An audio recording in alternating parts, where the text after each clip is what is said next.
السلام علیکم دوستو، میں ہوں شیخ انور اور آپ دیکھ رہے ہیں سادگی ٹی وی۔ شکیل اپنے گھر کے باہر چبوترے پر بیٹھا ہوا تھا، اداس اور ناراض۔ آج پھر اس کے گھر میں چولہا نہیں جلا تھا۔ جلتا بھی کیسے؟ گھر کے اندر اس کی بیوی بیمار پڑی ہوئی تھی۔ اس کے پاس جو تھوڑے سے پیسے تھے وہ اس کے دوائیوں میں ہی خرچ ہو گئے تھے۔ اب تو وہ بالکل خالی ہاتھ تھا۔ اس نے دیوار سے اپنا سر ٹکرا کر بے چارگی سے آنکھیں موند لیں۔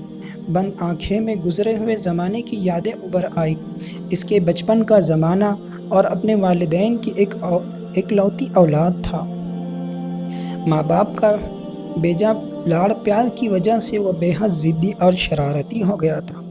کھانے پینے کی کمی نہ تھی اور کھیلنے کودنے کی آزادی تھی، اس لیے اس کی صحت بہت اچھی تھی۔ بڑے مشکل سے اسے پڑھنے کے لیے ایک پرائمری اسکول میں داخل کرایا گیا تھا، لیکن وہاں بھی وہ پڑھائی سے زیادہ شرارتوں میں ہی مشغول رہتا تھا۔ اپنے ہم جماعت بچوں کو تنگ کرنا اس کا محبوب مشغلہ تھا۔ سب سے زیادہ لطف تو اسے احمد کو چھیڑنے اور مذاق اڑانے میں آتا تھا۔ احمد کے پاؤں میں پیدائشی نقص تھا، جس کے سبب وہ اسے چلنے میں بہت تکلیف ہوتی تھی۔ وہ بے حد دشواری سے کچھ اچھل اچھل کر چلتا تھا۔ اس کے چال دیکھ کر شکیل نے اس کا نام مینڈک رکھ چھوڑا تھا۔ وہ جب بھی موقع ملتا اسے مینڈک مینڈک کہہ کر چڑھاتا اور اپنے اس عمل پر بہت خوش ہوتا۔ اس کے چڑھانے سے احمد کے معصوم چہرے پر غم کی پرچھائیاں ابھر آتی تھیں، لیکن شکیل پر اس کا کوئی اثر نہیں ہوتا۔ حیرت کی بات تھی کہ احمد دوسرے بچوں کی طرح استادوں سے اس کی شکایت بھی نہیں کرتا تھا۔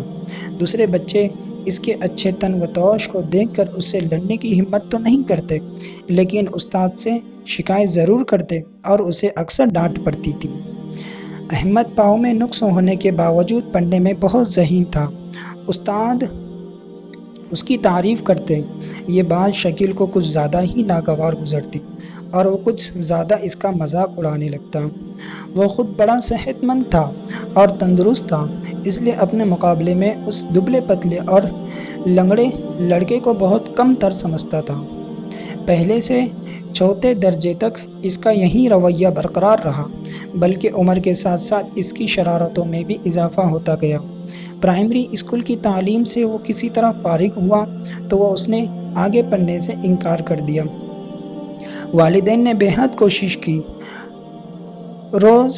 زور زبردستی کی، لیکن وہ بلا کا ضدی تھا۔ ایک بار ضد پکڑ لی تو پھر ٹھس سے مس نہیں ہوا۔ تھک ہار کر والدین نے اس کو اس کے حال پر چھوڑ دیا۔ اسکول چھوڑا تو وہ بالکل آزاد ہو گیا۔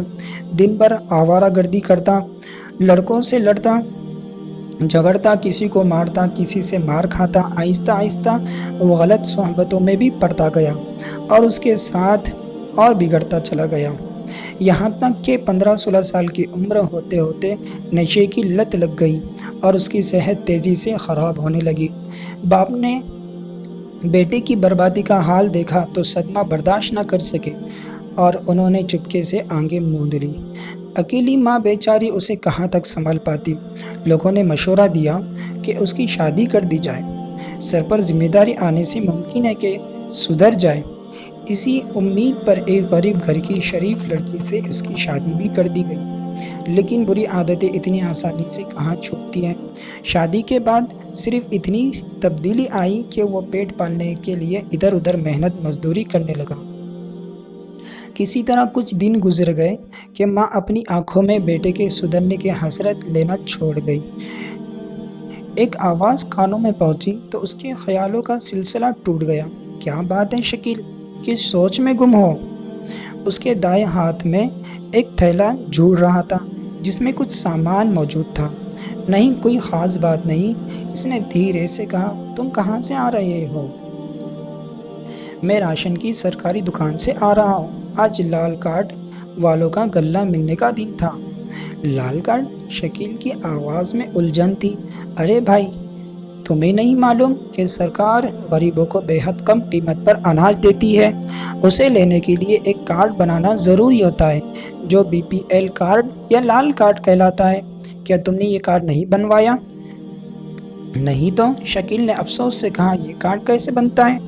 اپنے علاقے کا کونسلر ہی بنوا دیتا ہے۔ میں تو کونسلر صاحب کے پاس دوسرے کام سے کئی بار گیا ہوں، لیکن وہ تو سیدھے منہ بات بھی نہیں کرتے، کارڈ کیا بنوا دیں گے۔ تو پھر ایسا کرو کہ تم SDO صاحب کے پاس چلے جاؤ۔ میں نے سنا ہے کہ نئے SDO صاحب آئے ہیں جو بہت رحم دل ہے، اسے درخواست کرو گے تو وہ جلد ہی کارڈ بن جائے گا۔ شکیل نے دوسرے ہی دن پڑوسی کے مشورے پر عمل کیا اور ٹھکانے کا پتہ لگا کر SDO صاحب کے دفتر کے سامنے پہنچ گیا۔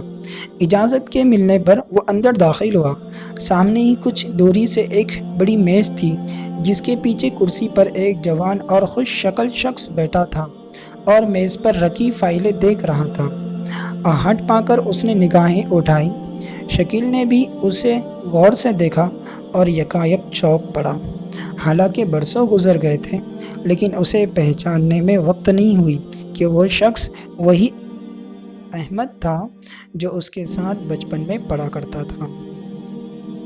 اسے اپنی وہ تمام شرارتیں اور بدتمیزیاں بھی یاد آئی جو اس کے ساتھ کرا کرتا تھا۔ وہ نہایت ہی شرمندہ ہوا اور واپس کے لیے دروازے کی طرف مڑ گیا۔ پیچھے سے آواز آئی، کہاں جا رہے ہو شکیل؟ تو اس کے قدم رک گئے تو اس نے بھی اسے پہچان لیا۔ اس نے پشیمان نگاہوں سے اس کی طرف دیکھا اور میز کے قریب چلا آیا۔ اس نے عاجزی سے کہا، مجھے معاف کر دیجئے، میں تو بچپن میں آپ کے ساتھ بہت زیادتیاں کی تھی۔ میں آپ کا مجرم ہوں۔ تم میرے مجرم نہیں ہو دوست، بلکہ محسن ہو۔ احمد نے اسے حیران کیا۔ میں تمہیں کبھی نہیں بھولا، جانتے ہو تم جب بھی مجھے چڑھاتے تھے، میرے قدرتی نقص کا مذاق اڑاتے تھے تو میرے عزم و حوصلے میں اور اضافہ ہوتا تھا۔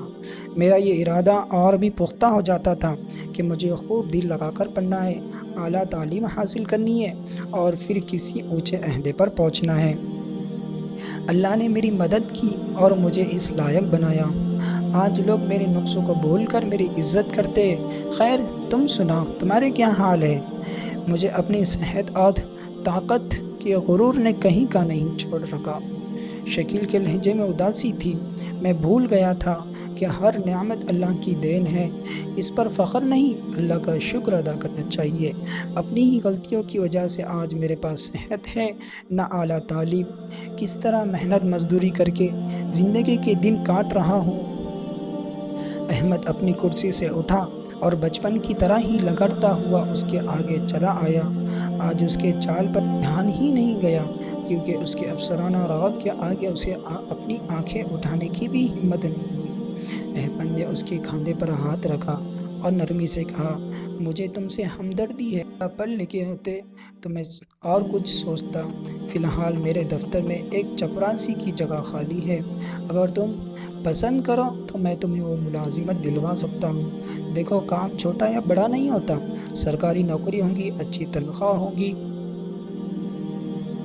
شکیل کا دل بھر آیا، آپ فرشتہ ہیں، اور وہ بے ساختہ احمد کے قدموں پر جھک گیا۔ احمد نے جلدی سے اسے سیدھا کیا اور کہا، تم ایک بار پھر غلطی کر رہے ہو، انسان کو صرف اللہ کے آگے جھکنا چاہیے۔ اس نے شکیل کو کھینچ کر اپنے سینے سے لگا لیا۔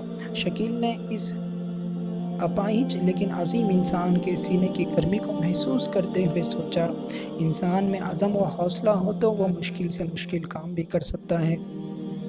اس نے پختہ ارادہ کیا کہ آج سے وہ اپنی تمام برائیوں کو چھوڑ دے گا اور اپنی زندگی کو نئے سرے سے سنوارنے کی کوشش کرے گا۔ امید ہے کہ آپ کو اس ویڈیو سے کچھ نیا جاننے ملا ہوگا۔ اسی طرح کی انٹرسٹنگ ویڈیو دیکھنے کے لیے ہمارے چینل کو سبسکرائب کریں۔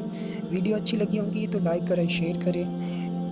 اب میں ملتا ہوں نیکسٹ ویڈیو میں، تب تک کے اپنا خیال رکھیے۔ اللہ حافظ۔